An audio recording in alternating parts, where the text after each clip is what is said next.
malapit na sticker sa araw. Pero ito kaibigan, lumaban ng katapangan may panindigan, may bayat. Tatlo kami bayat din sa akin apat. Mga kababayan, meron mo na resulta sa halalan. Kamay sabi ko lang, uwi na ating bansa. Kung mananalo man ang mga kandidato ni Bangal, ibig sabihin,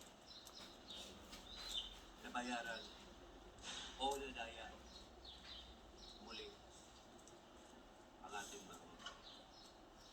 So, wala tayong magawa.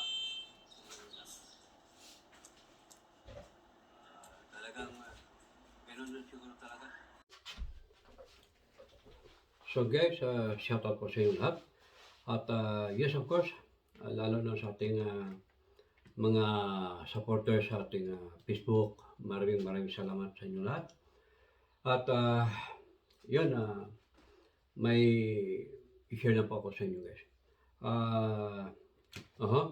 Just wait, hindi ko kayong may isa-isa dahil ang ginagamit kong camera ngayon ay yung nasa messenger po ninyo, okay? Yung mga ginagamit kong messenger. So, i-share ko lang po sa inyo guys ang aking kunting buhay. At bago pa man ako na aksidente ay ang trabaho ko ay sa isang restaurant sa Brazilian na restaurante. So ito guys, ang aking uniform, naalala ko. Makayak talaga, makayak ko. May uniform pa ako. Diba? So ito, uniform ko sa aking pagkakusinero. So, naalala ko lang guys, dahil na-aksidente ako way back I think 1914, September 16, after my birthday, August 21. So, na-aksidente po tayo, nabangga po tayo sa kotse, asawa ng Diyos, at ito, mabuhay tayo. At 4 years ko pinaglaban ang aking kaso. So, sa awa ng Diyos, nanalo tayo, nakapag-pension tayo. Yan ang dahilan hindi na ako pagtrabaho. Dahil nakapag-pension na tayo, at ang ating natanggap ang pension is yearly is 14 months every year ang ating pension. Plus food allowance, 250 euros. So, yan lang po guys. Ang share po sa inyo. Thank you so much. Ang aking mga lala. I love you all.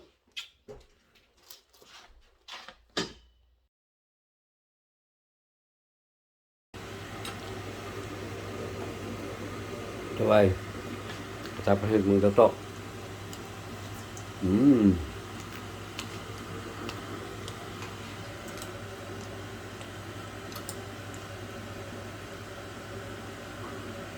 Sarap.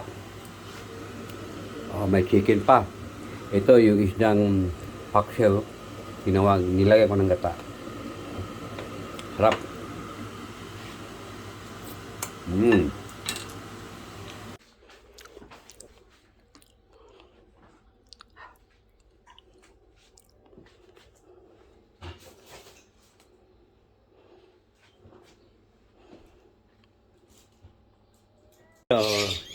Yan ang mga kitong yan. Ala, kital. Uy, sus. Kital amor.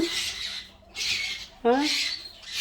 Dito ko nabili guys yung ibon. Mayroon siya itong mga rat. Wala sila ganong. Uy, ito may buwit ha. Wala na silang mga loro. Ayan. Dati marami silang mga ano ito. Ngayon medyo wala silang mga ano. Wala kita. Ito lang ang ano nila. Wala. Uy, ito cariños ha. Muy bien.